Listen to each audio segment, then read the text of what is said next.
Bonjour, je vous propose de commencer parce que nous n'avons qu'une heure, ce qui prouve que les économistes savent s'adapter à la conjoncture.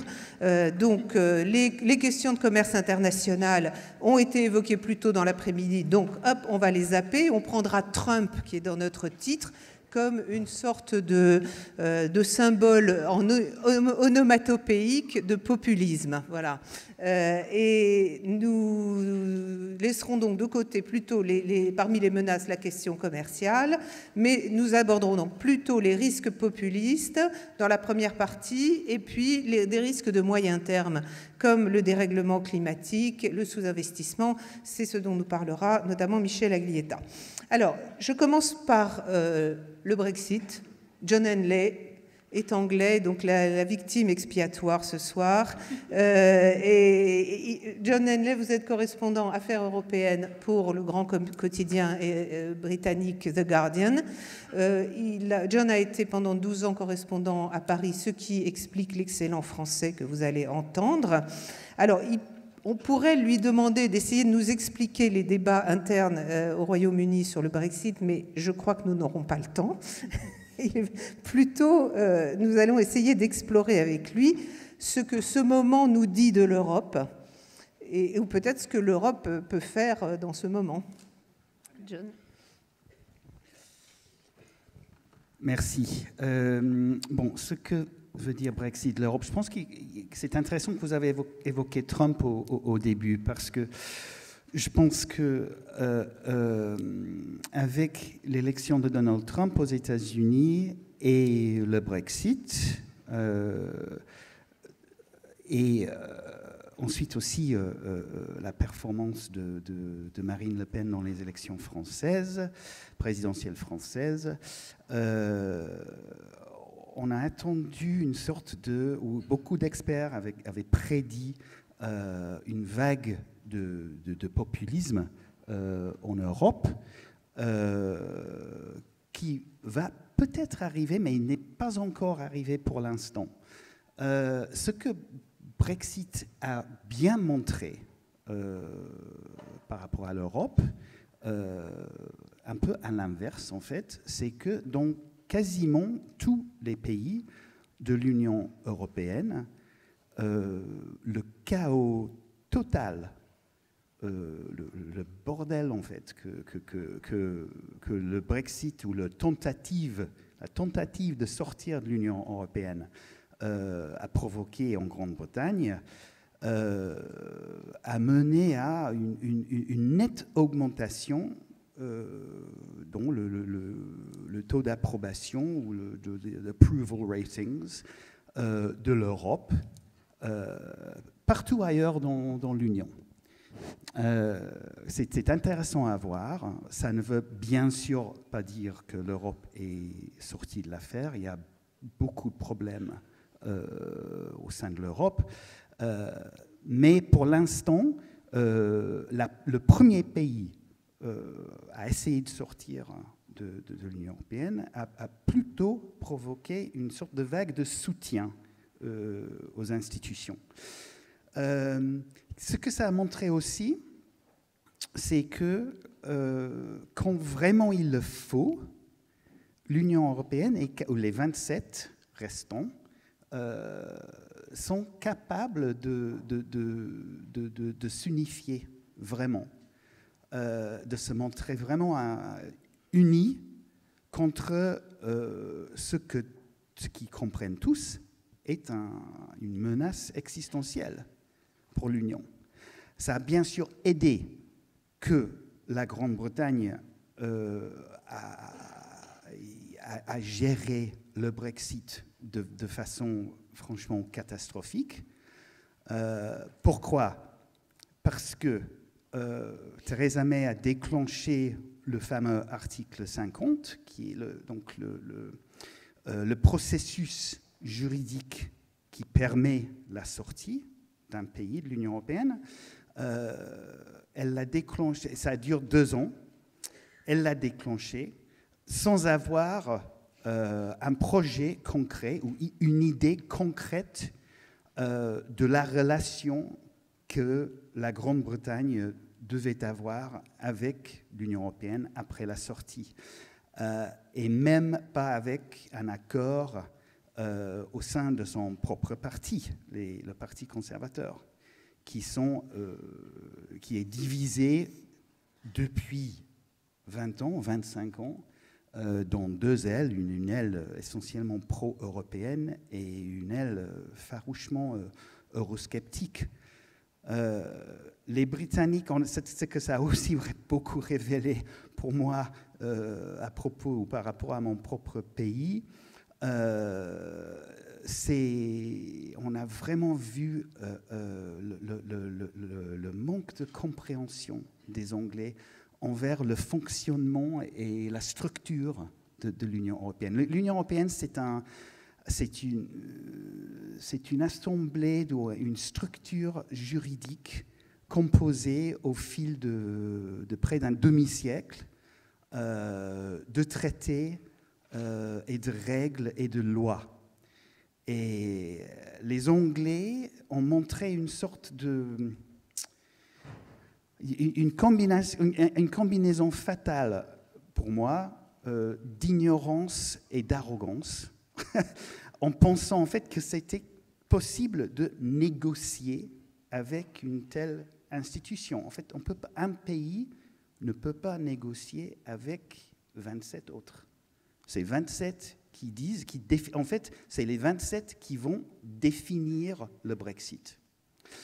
Le problème à la base, c'est que les Brexiteurs... Le problème à la base, en fait, c'est que le Brexit est un projet essentiellement idéologique. Il n'y a pas d'argument rationnel et surtout pas économique pour le Brexit. Tous les économistes sont d'accord pour le dire. Si je peux vous interrompre une seconde, c'est vrai que pour la plupart des autres Européens, les Britanniques incarnaient le pragmatisme. Et les voilà partis sur une mode extrêmement idéologique. Donc il y a quelque chose qui est assez incompréhensible. C'est pas seulement pour vous. Hein. C'est assez incompréhensible pour nous, pour beaucoup d'entre nous aussi. Non, le problème, c'est que ce référendum n'aurait jamais dû être organisé. C'est profondément idiot de demander aux gens de voter sur un sujet aussi complexe que faut-il rester ou sortir de l'Union européenne, avec des conséquences aussi énormes, et d'essayer de réduire tout ça dans un choix binaire. Et on sait très bien que les référendats, c'est un outil favorisé par les dictateurs de tout genre, tout simplement. Voilà, parce qu'ils sont ouverts à la propagande. Et à l'émotion et non pas à la raison. Donc en gros, les Brexiteurs, ils ont promis la Lune, ils ont promis l'impossible, ils ont dit que ce serait possible de quitter l'Union européenne tout en gardant tous les avantages d'être membre. C'est évidemment pas possible.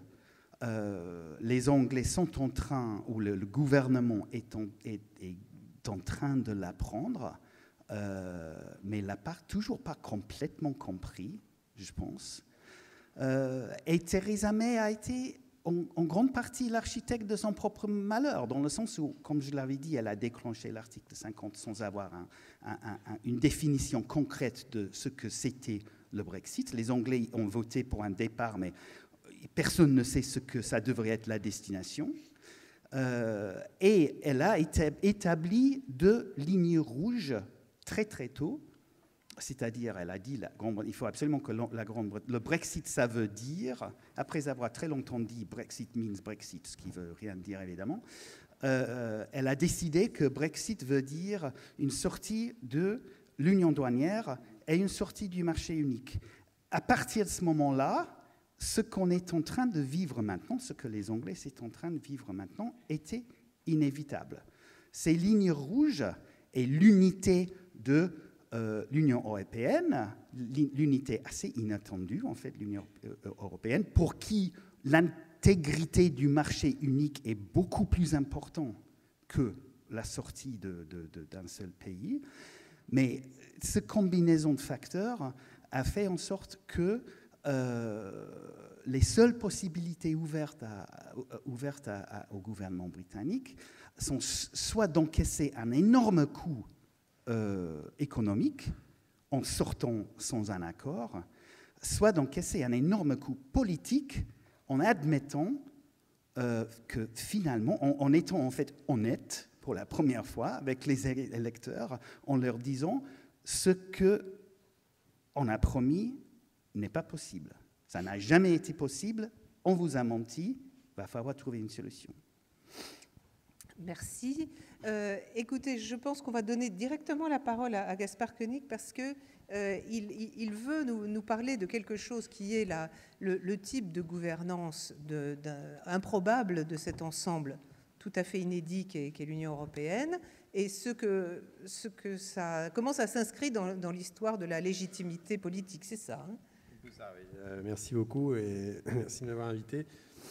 Comme je suis à côté d'économistes très, très, très respectés, importants et non atterrés. Excusez-moi, je n'ai même pas dit que Gaspard Koenig est un philosophe et qu'il occupe dans la palette française une place peu fréquentée qui est celle du libéral libertaire. À vous.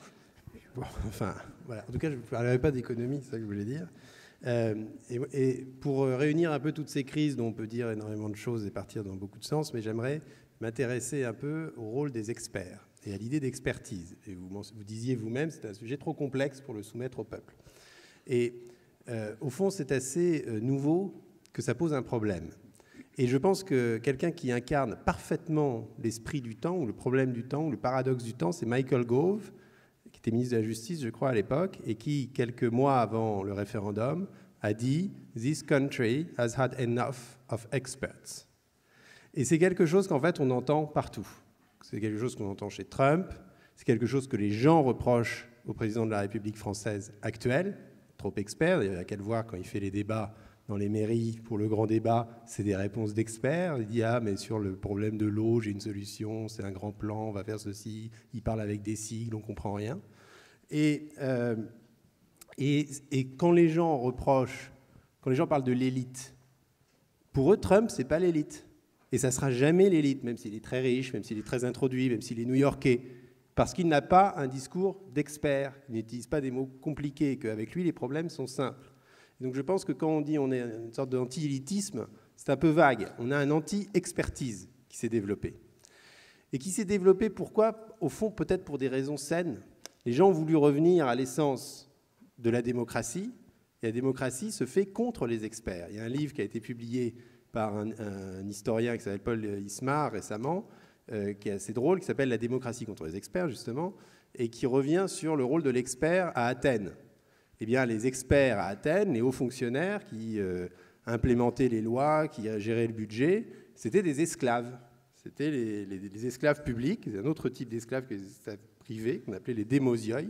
Alors, entendez-moi bien, je ne propose pas qu'on réduise en esclavage la haute fonction publique française. Mais je veux dire que c'est la manière dont la démocratie athénienne avait résolu le problème de l'expertise, en disant c'est très simple, il y a des délibérations collectives où là on peut tout dire en fonction de son sentiment de citoyen, de son appartenance et tout ça, et puis après les experts, eux c'est des esclaves, donc ils sont là pour implémenter.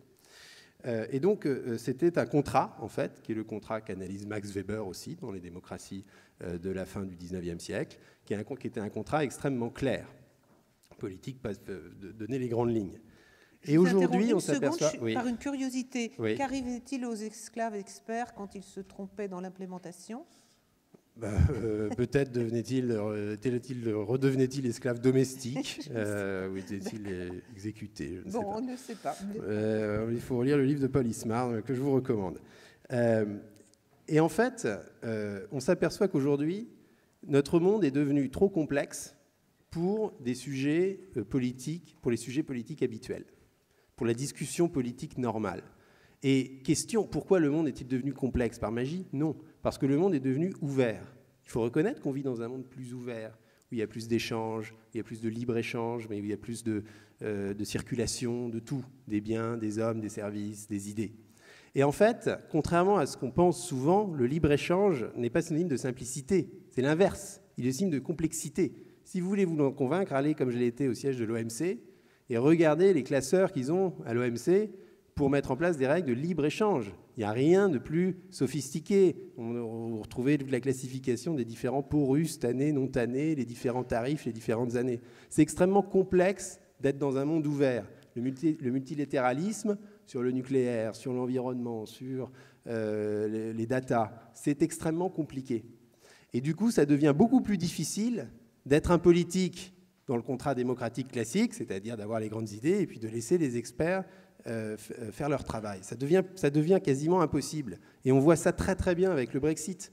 Vous avez des gens qui sont quand même des ministres, qui quand même passent un certain temps, ils ne sont pas tous complètement incompétents, je pense, qui passent un certain temps dans leur dossier et qui disent encore des âneries totales du genre ah, on va juste répliquer les accords de libre-échange, ah ben non, c'est pas si simple parce qu'en fait le Japon veut pas, et puis en fait vous avez dit ça pour les poissons, mais non, parce que la Common Fishery Policy a dit que ceci, cela, et sur l'agneau ça va poser tel problème, et sur la pharmacie ça va poser tel problème, et avez-vous pensé au problème de la régulation de l'aviation et tout ça? Mais quelle politique pourrait penser à tout ça? Ils avaient dit c'est simple, on sort 350 millions, on récupère 350 millions par semaine pour le NHS. Et donc, David Graeber, qui est un anthropologue et un penseur, dans un livre récent qui s'appelle The Utopia of Rules, a très bien vu que la bureaucratisation du monde est liée à l'essor des libertés ou du libéralisme. C'est parce qu'on a plus de liberté, c'est parce qu'on peut circuler plus facilement qu'on est dans un monde plus complexe et que donc le contrat démocratique classique avec l'expert est un peu rompu. Et donc les gens, ils se sont révoltés face à ça. Ils ont dit, allez, enlevez-nous tous ces experts, on ne comprend plus le débat politique. Et donc on veut avoir des messages simples. Et là on s'aperçoit que ces messages simples ne marchent pas. Et ce que ça nous dit, et c'est exactement ce que dit Yascha Mounk aussi dans son récent livre, quand il dit on arrive à une forme de libéralisme non démocratique. C'est-à-dire où les gens des experts, au nom de principes que je trouve plutôt sains, de bien-être, de liberté individuelle, dirigent en fait la société dans des agences qui sont plus ou moins apolitisées. Ils sont au droit de la concurrence à Bruxelles, ils sont à la CEDH, à la CJUE, et qui sont du coup non démocratiques, il faut le reconnaître. Et que de l'autre côté se développent des démocraties illibérales à la Orban, qui assument exactement, complètement cet oxymore qui n'en est donc plus un. Voilà. Et donc je ne sais pas très bien quelle est la solution, mais je pense que je vois une partie du problème. Alors, faut-il que le politique devienne davantage expert, qu'il rentre dans les dossiers? Faut-il abandonner la démocratie et dire finalement, soyons gérés par des experts, ils vont faire des choses formidables, ils vont faire la taxe carbone pour résoudre les problèmes d'environnement, ils vont faire de la régulation pour les datas, et puis nous, on ne cherche même plus à comprendre, et on fait de la petite démocratie locale avec des petits référendums sur les sujets qui nous amusent. Je n'ai pas de réponse très claire, mais il me semble qu'on ne peut pas simplement balayer ça d'un coup de main en disant ce sont des populistes et tout reviendra comme avant après. Je pense qu'on a un problème lié en fait à une vertu qui est l'ouverture de notre monde. Merci. Est-ce que vous voulez... Alors, je vais donner la parole à Agnès Benassi-Kéré, mais moi, j'ai quand même une question pour relier l'intervention de Gaspard Koenig à celle de John Henley. Parce que, au fond, ce que vous disiez, John Henley, c'est qu'on a fait voter les gens alors qu'ils ne savaient pas. Ils n'étaient pas au courant. Il aurait fallu qu'ils fassent tous 2 ans d'université, et puis pas de la plus drôle, pour essayer de comprendre comment fonctionnait l'Union européenne et le libre-échange.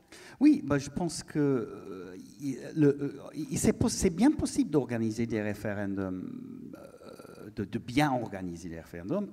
La Suisse le fait très bien.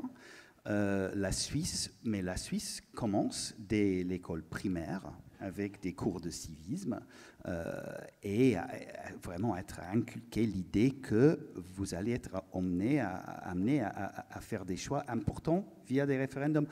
L'Irlande a organisé un référendum très très bien l'année dernière sur l'avortement, mais c'était extrêmement bien préparé.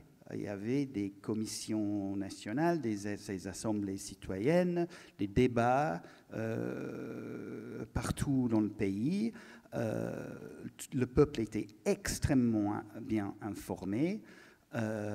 Et à la base, c'était un choix, si vous voulez, moral, mais un choix apte à être demandé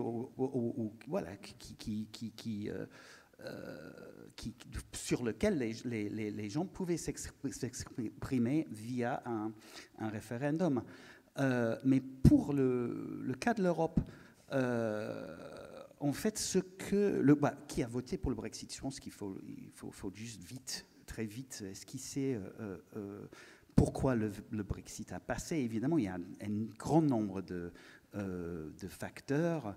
La Grande-Bretagne est un cas un peu exceptionnel dans le sens où c'est une île. La Grande-Bretagne n'avait pas été envahie depuis plus de 1000 ans. Bref, la Grande-Bretagne n'a jamais senti le besoin de l'Europe et du projet de paix qui était à la base l'Union européenne, comme les Européens. On a eu une média extrêmement sceptique depuis très très longtemps. On a eu en 2006 un facteur extrêmement important. La Grande-Bretagne était l'un des seuls 3 pays européens à ouvrir ses portes aux citoyens de l'Europe de l'Est, quand les pays de l'Est ont intégré l'Union européenne. Et le gouvernement avait dit, à l'époque, le gouvernement Tony Blair avait dit, bon, on s'attend à peut-être 118 000, je pense, nouveaux arrivants. Un an plus tard, c'était plus d'1 million.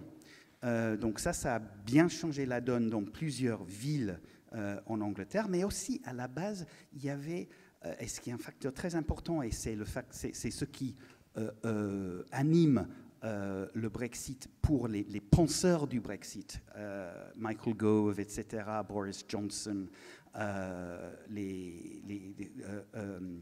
Jacob Rees-Mogg, ce genre les intellos du Brexit, c'est cette idée d'un exceptionnalisme, un vrai exceptionnalisme britannique. Eux, ils rêvent de la gloire de l'Empire. Ils se projettent dans le 19e siècle.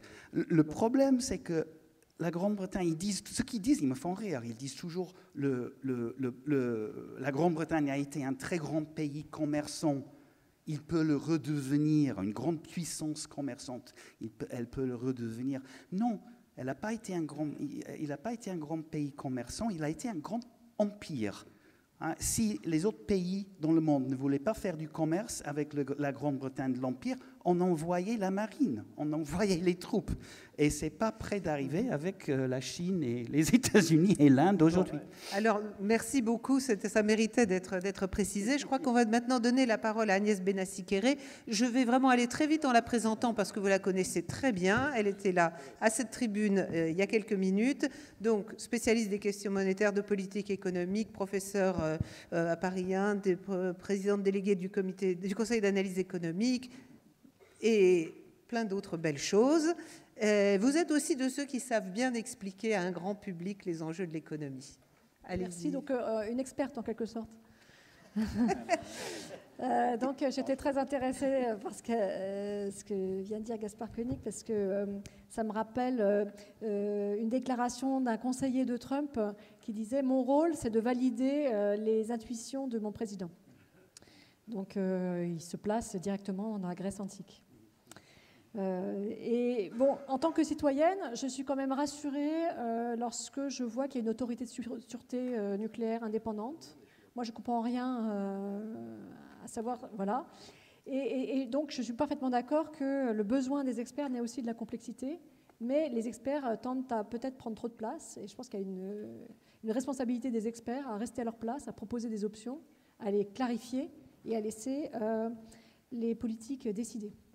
Alors, j'avais plus ou moins une présentation sur le Brexit. Bon. Oui, faites, voilà, un quart d'heure. Non, mais voilà, c'est bon, mais c'est pas très grave.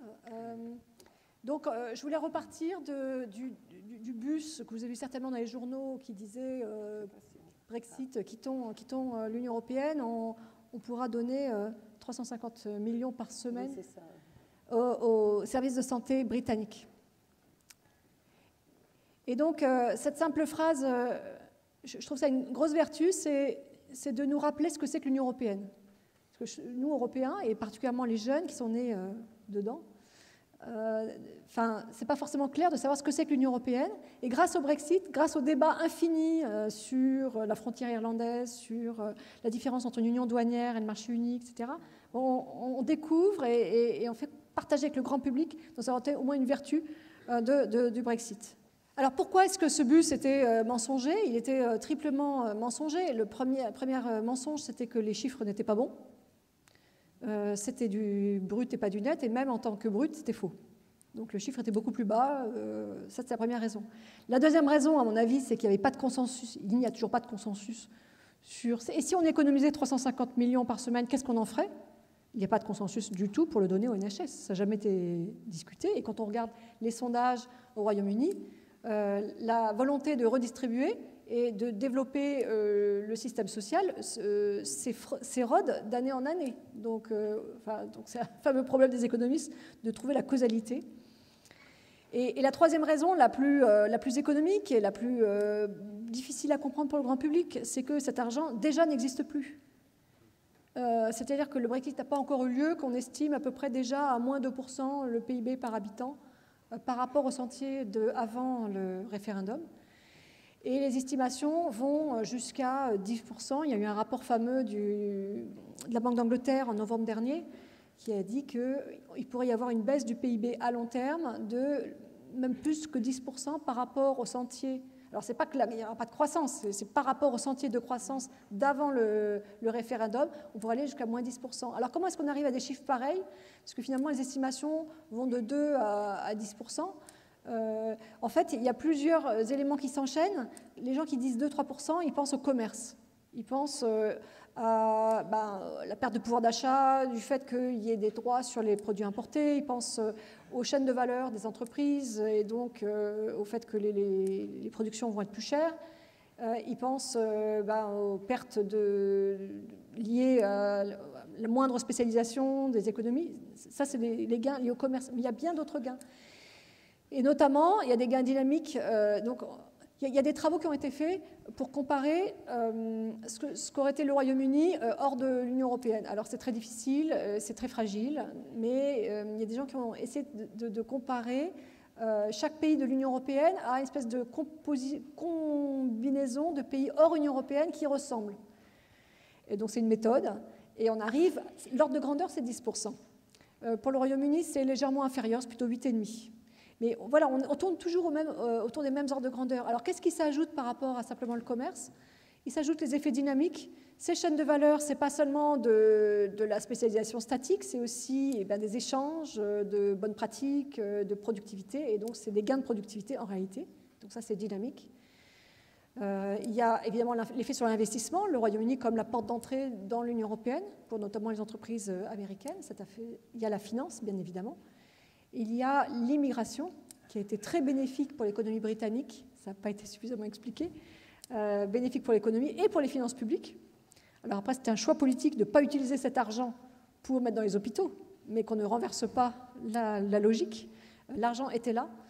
Et donc, c'est tous ces effets bout à bout, ça fait de l'ordre de 10%. Et la Banque d'Angleterre rajoute même qu'à court terme, alors ça, je ne sais pas très bien où on en est sur les problèmes de court terme, des avions qui ne décollent pas, des médicaments qui n'arrivent pas, et des queues à Douvres. Ça pourrait être encore plus à court terme du fait de la pagaille, et après on reviendrait quand même sur un sentier plus raisonnable. Alors ça, c'est dans le cadre d'un Brexit dur. Maintenant, on ne sait toujours pas ce qui va se passer. Je ne suis pas devant en la matière. C'est un peu pour vous expliquer les différentes manières de calculer les pertes. Et moi, grosso modo, depuis le début, j'ai un ordre de grandeur dans la tête et je pense qu'il reste vrai.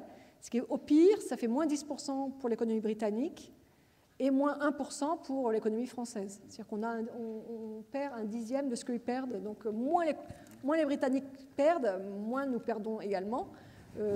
Ces idées qu'on va rapatrier Airbus entièrement en France et en Allemagne, je pense que c'est tout à fait mineur, et aussi la finance, c'est tout à fait mineur par rapport à la perte globale.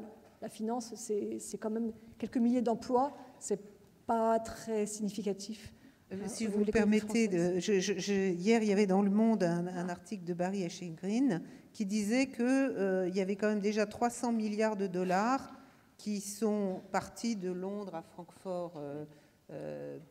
Voilà, ce n'est pas forcément très important. Oui, c'est de l'ordre de 0,1% du PIB. Voilà, donc on perd 1% et on récupère 0,1%. Donc on a quand même une perte de 0,9%.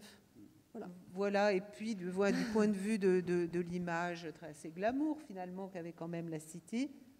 Alors il y a des effets négatifs, récupérer des emplois de banquiers, ils veulent pas aller dans les nouveaux quartiers du Grand Paris, ils veulent aller à Paris-Centre, donc c'est aussi des hausses de prix. Enfin, c'est pas que du positif. Ah non, je disais pas que c'était forcément positif pour le continent, mais ce que je veux dire, c'est que du point de vue effectivement en tout cas de ce qui a été de ce que projetait l'économie britannique de la période antérieure, c'est vrai que la City prend un coup. Alors les experts donc, qui se trompent, j'espère d'ailleurs qu'ils se trompent, puisqu'en l'occurrence on est en train de parler quand même de choses négatives, pensent que sur la City ça va aller quand même relativement lentement, notamment du fait qu'il y a eu donc un accord a été trouvé dans le court terme, notamment sur la compensation, et, enfin, un peu les infrastructures de la finance, qui fait que ça ne va pas déménager d'un coup. Il y a beaucoup d'emplois qui sont liés à la finance, mais les experts disent que ça va plutôt aller lentement, l'hémorragie.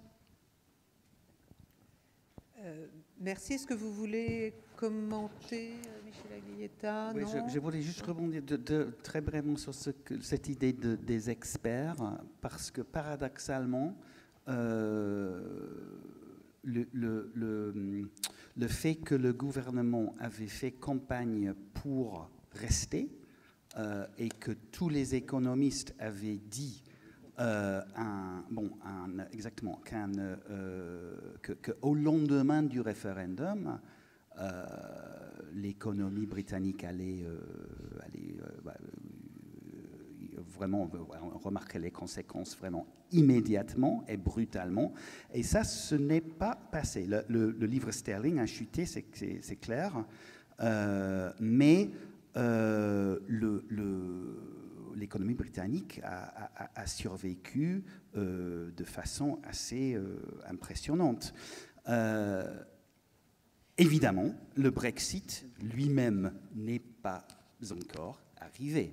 Mais ce que je voulais dire par rapport aux experts, c'est que ces arguments-là de la campagne de Remain sont maintenant utilisés contre le camp du Remain par ceux qui ont voté pour le Brexit, parce qu'ils disent mais comment croire ces chiffres, cette perte de 10% du PIB que vous citez là, puisque les économistes, ils n'avaient pas raison par rapport à ce qui allait se passer après le vote. Oui, alors parce qu'il y a eu un petit effet après le vote, comme la livre sterling a baissé, ça a un peu boosté la compétitivité, il y a eu un rebond des exportations, et c'est de courte durée. Là, on voit que l'investissement a vraiment chuté. Donc, je pense qu'il y a une responsabilité aussi de la presse, parce que, en fait, vous savez, dans la presse, il y a toujours marqué pour ou contre, alors donc pour ou contre le Brexit, pour, contre, et présenté de manière égale, alors qu'il y avait, à ma connaissance, un seul économiste pour le Brexit, qui était Patrick Minford, de l'Université de Cardiff. Donc c'est toujours le même, et on met en face 99% des autres qui tournent. C'est comparable, en fait, tout le débat. On a la même chose en France, souvent sur des sujets, on veut faire pour, contre, parce qu'on veut représenter tous les points de vue, mais on ne met pas de poids sur les deux points de vue. C'est comparable, en fait, au débat sur le changement climatique. Tout à fait, c'est exactement la même chose. C'est vraiment la même chose, parce qu'il y a vraiment 1% des scientifiques qui ne croient pas au changement climatique, mais l'idée dans les médias qu'il faut présenter chaque sujet de façon équilibrée, et oui, c'est exactement la même chose avec le Brexit. Et aussi, c'est les gens qui croient dans le Brexit. Ce que je veux dire, c'est que c'est quelque chose qui tient au cœur. C'est pas quelque chose de rationnel. Et les faits et l'évidence, tous les faits et toute l'évidence que l'on produit ne les convaincra jamais. Oui, mais c'est aussi que les experts vont peut-être trop loin. C'est-à-dire, je pense qu'un économiste n'aurait pas dû dire « je suis contre le Brexit ». Il aurait dû dire « vous pouvez faire le Brexit parce que vous voulez qu'il y ait moins d'immigration, parce que vous voulez reprendre la main. Et bon, simplement, le coût, ce sera celui-là. Mais décider. Ouais. Après tout, un pays peut décider d'être plus pauvre et plus égalitaire ou moins mélangé. Bon, c'est son choix. Je pense que c'est très important. Je vois que Michel Aglietta a envie de dire quelque chose sur le Brexit. Vous voulez donc pas beaucoup le temps. Moi, il ne m'a évidemment pas surpris. Il faut quand même comprendre ce qui s'est passé depuis 40 ans avec la politique néolibérale que l'Angleterre était vraiment celle qui a légitimé le plus avec Thatcher. Il y a une destruction totale, disons, de la société, quoi. Hein. C'est-à-dire que tout le développement, disons, des contrats 0 heure, des formes les plus précaires disons, d'emploi, à l'existence, si vous voulez, de la destruction du système de sécurité sociale. Là, je pourrais vous montrer ce qui se passe assez rapidement. Je ne vais pas passer beaucoup de temps là-dessus, parce que je voudrais parler de l'avenir et de l'Europe. Mais quand même...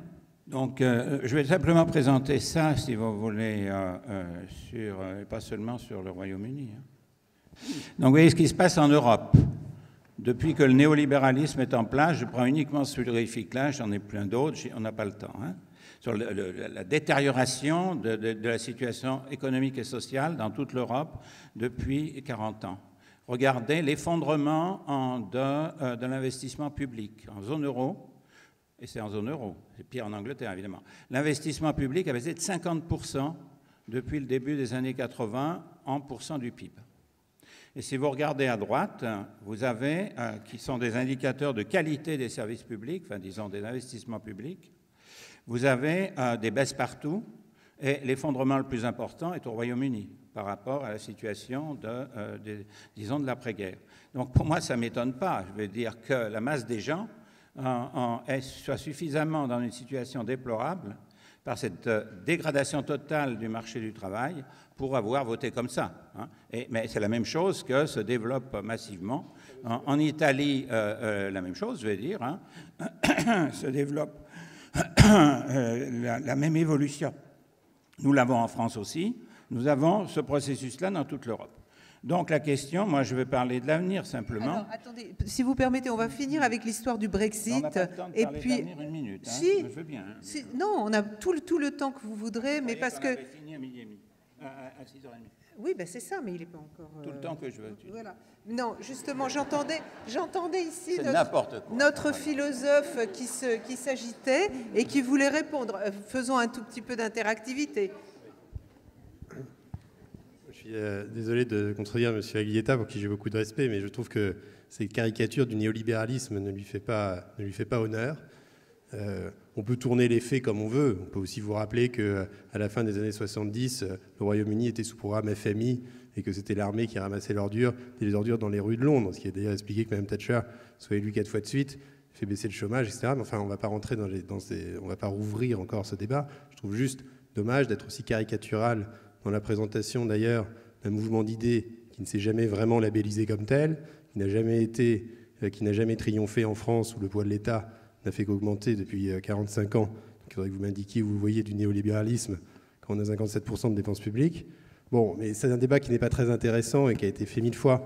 Mais justement, je pense que, en tant qu'expert, pour reprendre ce que disait Agnès Benassi-Kéré, vous devriez être plus judicieux dans l'emploi de ce genre de vocabulaire de plateau télé. Personnellement, je ne suis pas du tout un expert et j'ai horreur des experts.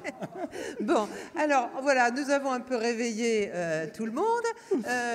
Monsieur Michel Aglietta, que je n'ai pas vraiment présenté, est quand même un spécialiste mondialement connu de la monnaie, de la régulation économique. Il a une certaine expertise quand même.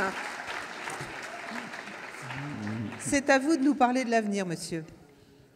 Parler d'abord de l'Europe parce qu'on n'en a pas encore parlé du tout. En même temps de l'avenir. De l'avenir de l'Europe ? Donc la question essentielle, c'est ça. Voilà. Est-ce que l'on peut tenter d'aller vers une croissance soutenable, car nous vivons dans un monde qui ne l'est pas et qui est actuellement dans une crise extrêmement profonde, qui a commencé avec la crise financière et qui se poursuit avec une crise sociale et politique que tout le monde peut observer. Donc, la question, c'est transformer le régime de croissance pour pouvoir éventuellement aller vers une croissance soutenable. Il faut donc pouvoir la comprendre et la définir. Alors, ce que je veux dire par là, c'est que la croissance soutenable, tout le monde devrait le penser, c'est une économie bas carbone et que c'est une question de survie de l'humanité, fondamentalement. Je rappelle que le rapport du GIEC est le plus précis de tous les rapports, celui de l'année dernière, dit la fenêtre d'opportunité se ferme. Nous n'avons vraiment plus beaucoup de temps pour engager le processus de transformation du régime de croissance. Quel est l'élément crucial de cette transformation? C'est évidemment l'énergie. Moi qui ai étudié l'histoire sur une très longue période du capitalisme, aussi de la monnaie, mais du capitalisme, c'est l'énergie qui est le pivot en quelque sorte d'un régime de croissance.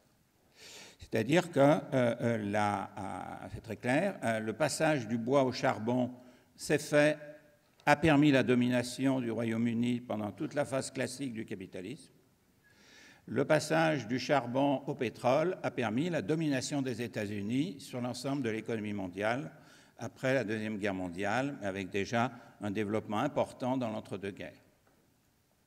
Ce qui veut dire que la question qu'on doit poser aujourd'hui, c'est si, puisqu'il va y avoir nécessairement changement de la source dominante d'énergie, c'est-à-dire le passage du pétrole renouvelable, comme, si vous voulez, la trame de l'évolution des régimes de croissance qui arrivent. Eh bien, la question, elle est très complexe. Pourquoi? Parce que le renouvelable n'est pas du tout dans la même logique que les sources d'énergie précédentes. Les sources d'énergie précédentes, que ce soit le charbon et que ce soit le pétrole, étaient des sources d'énergie homogènes et transportables. Le renouvelable en est exactement l'opposé. C'est des sources d'énergie localisées au niveau de leur production, et la transportabilité, elle est ailleurs, elle est dans l'électricité. Mais l'électricité est un réseau, par nature.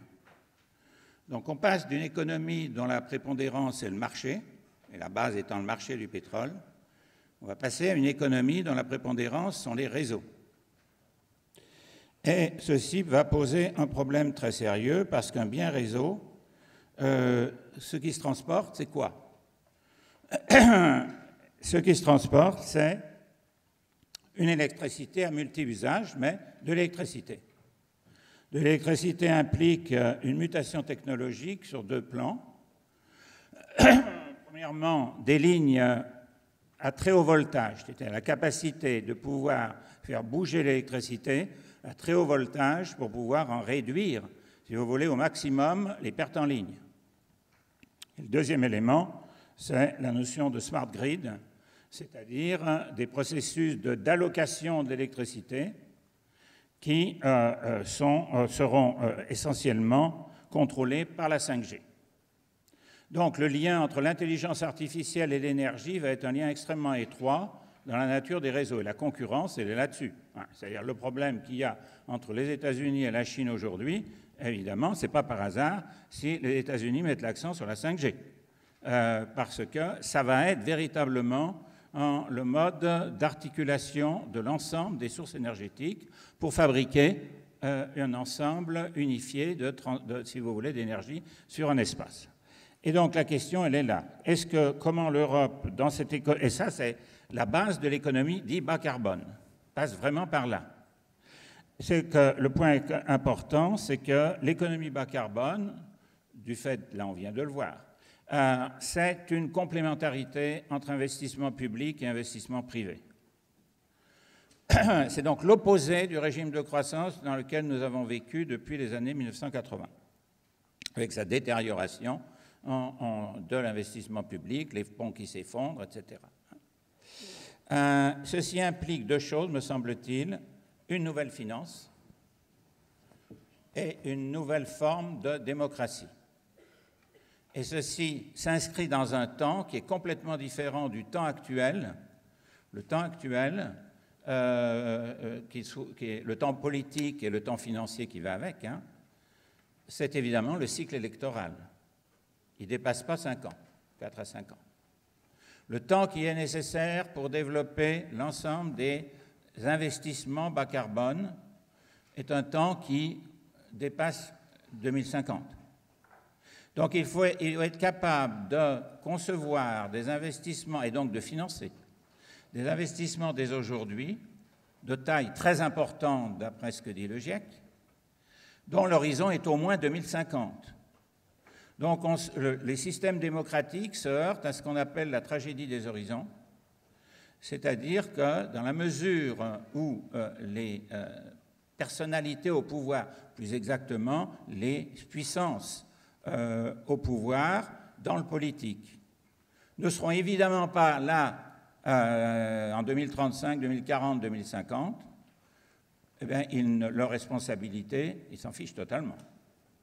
En conséquence, cette tragédie des horizons empêche de développer le processus. C'est d'ailleurs l'avantage de la Chine de ne voir que le long terme. C'est l'opposé. Hein.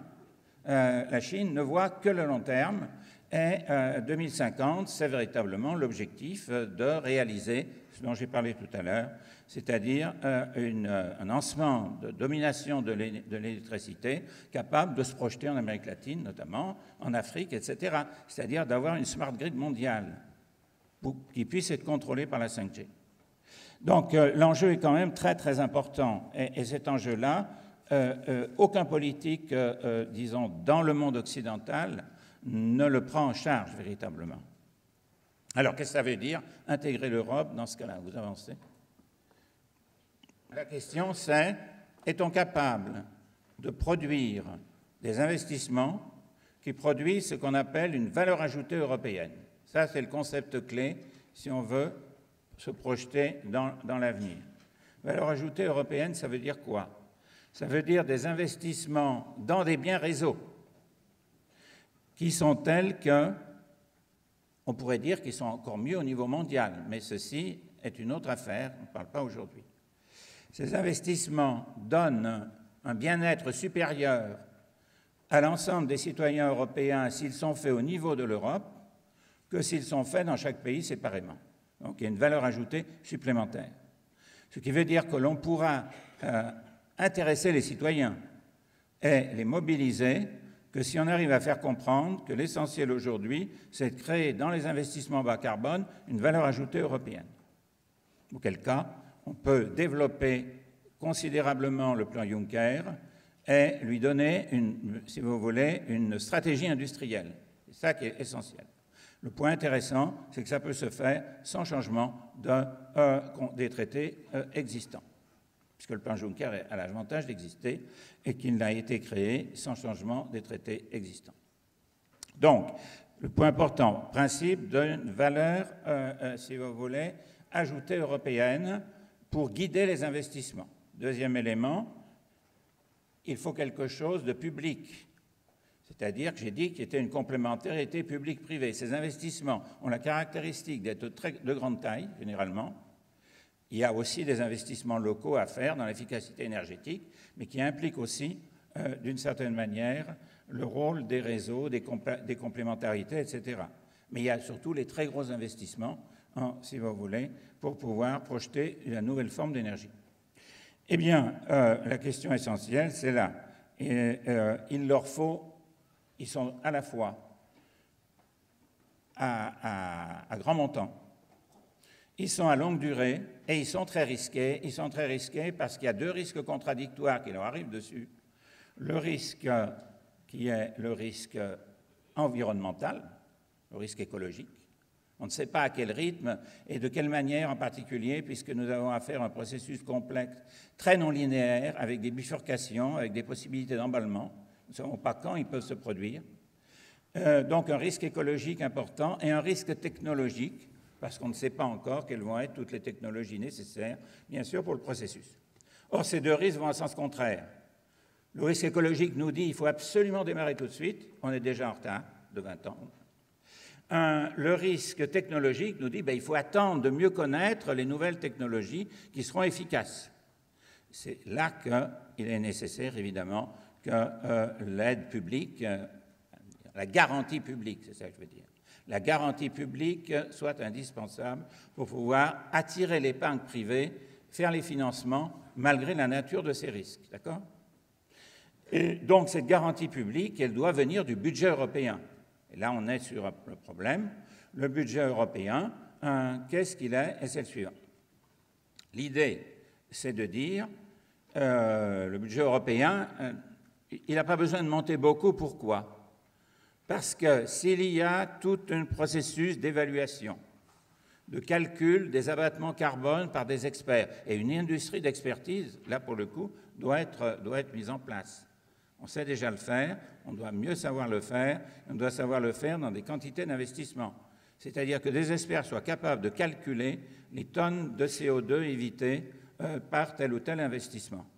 S'il en est ainsi, et si l'on a non pas un prix carbone, mais une valeur carbone des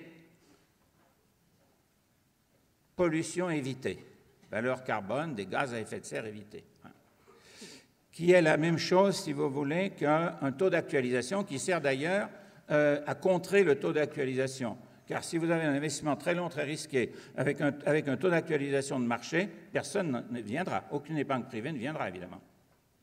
Il sera trop élevé. Pour le compenser, il faut dire la chose suivante.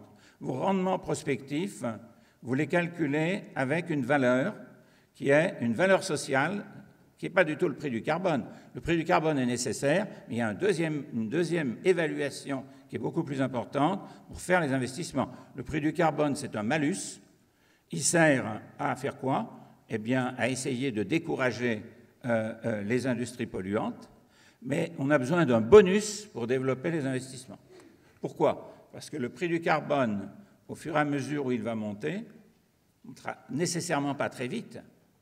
Et il faut absolument qu'il serve pour faire autre chose que la bêtise française, c'est-à-dire le produit de la taxe carbone doit absolument réduire les impôts sur les salaires. Il faut évidemment changer. Il faut que le capital polluant soit de plus en plus, si vous voulez, non rentable et que le travail devienne de plus en plus rentable. Mais donc, la taxe carbone ne sert pas à faire de nouveaux investissements. D'où ce qui était dit et à y répéter dans l'accord de Paris, il faut mobiliser la finance. Seule la finance permettra de nous sortir de la situation catastrophique vers laquelle on risque d'aller. Et donc, je termine par ça, parce que je crois qu'on n'a plus le temps. Quels sont les acteurs financiers et quel est le système financier qui est nécessaire? Évidemment, ce n'est pas les acteurs de marché, sous le contrôle des banques d'affaires, qui ne regardent évidemment que le court terme. Pourquoi? Parce que le principe fondamental du néolibéralisme, c'est la valeur actionnariale, c'est-à-dire tout pour l'actionnaire, avec des rendements le plus élevés possible, c'est les 15%, etc. Donc vous voyez comment est-ce que vous allez financer ce que je viens de dire avec ce type de finance. Évidemment, ça ne marche pas. Donc, pour attirer les banques privées, il faut eh bien, 3 catégories d'acteurs, à mon avis. Le rôle absolument décisif des banques publiques de développement. Or, les banques publiques parce que les banques publiques de développement ont la capacité d'évaluer des investissements risqués loin et ont un capital qui est public et par conséquent ne sont pas soumis à la contrainte de liquidité. Ces banques publiques de développement, aujourd'hui, dans le plan Juncker, il y a juste la BEI. Et il le faut évidemment mettre. Or l'Europe a des quantités considérables. Dans chaque pays, il y a des banques publiques de développement ou des organismes publics de développement comme la Caisse des dépôts, même si elle ne s'appelle pas une banque, c'est la même chose, pour ce qui est de la possibilité de voir le long terme, qui doivent être mis en réseau dans le cadre du fonds d'investissement stratégique du plan Juncker. Sous, encore une fois, l'idée, la seule chose qui compte, c'est la valeur ajoutée européenne. Et à ce moment-là, vous sélectionnez des investissements, vous les faites évaluer par des experts et vous obtenez des actifs carbone qui sont le produit de cette valeur dont j'ai parlé, valeur du carbone évité. On dit aux investisseurs et on dit aux entreprises qui veulent faire des investissements bas carbone, vous calculez votre rendement prospectif avec cette valeur-là. Et cette valeur-là, elle doit aller jusqu'à la neutralité carbone de 2050. En fait, elle va être calculée pour ça. Vous calculez. Donc, on a des actifs carbone qui sont en valeur monétaire. Ces actifs carbone, il y a 2 possibilités qu'on a mis en avant, nous. Soit ils peuvent apparaître, si vous voulez, puisque c'est les banques qui vont les avoir, en financement les investissements. ou ça sera des investisseurs institutionnels si on émet des obligations carbone. L'idée, c'est qu'il faut arriver à faire une titrisation de ça, de façon à pouvoir disséminer le risque parmi une campagne d'investisseurs, et il faut que la Banque centrale, et c'est là que les banques centrales interviennent à mon avis, que la Banque centrale régule le prix des obligations carbone pour qu'il s'aligne progressivement sur cette valeur du carbone évité, qui est cette valeur notionnelle à partir duquel les entreprises ont calculé le rendement prospectif, de façon à ce qu'il y ait une cohérence entre la valeur, disons, des investissements évités qui va guider le processus de transformation de la structure productive, de plus en plus vers des actifs verts, dans des industries qui vont se connecter, et donc le régime de croissance va se transformer progressivement.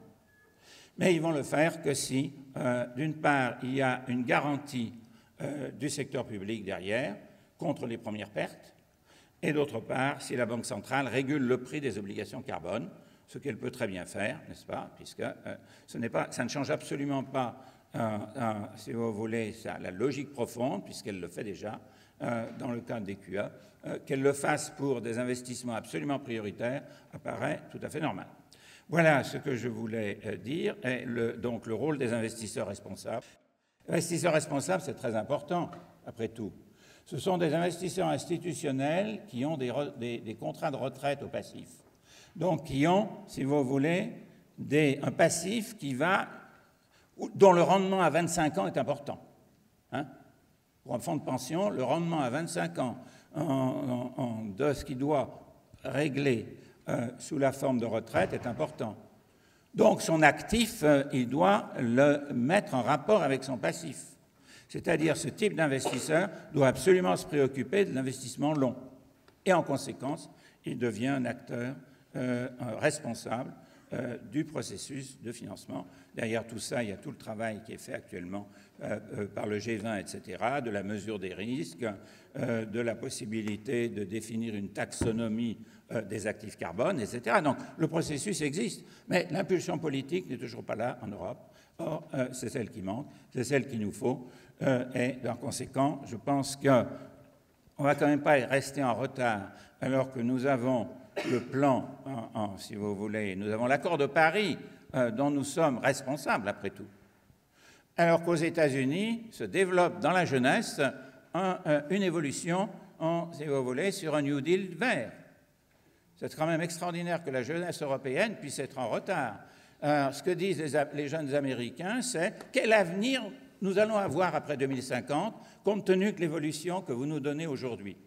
Donc, s'il y a, si vous voulez, une mobilisation de la jeunesse sur ce processus, je pense qu'il peut y avoir la prise de conscience du danger, et la prise de conscience du danger est la seule manière, de la même manière que Keynes avait réussi au début de la guerre à dire « mais attention, nous avons besoin de savoir ce que sont nos ressources publiques ».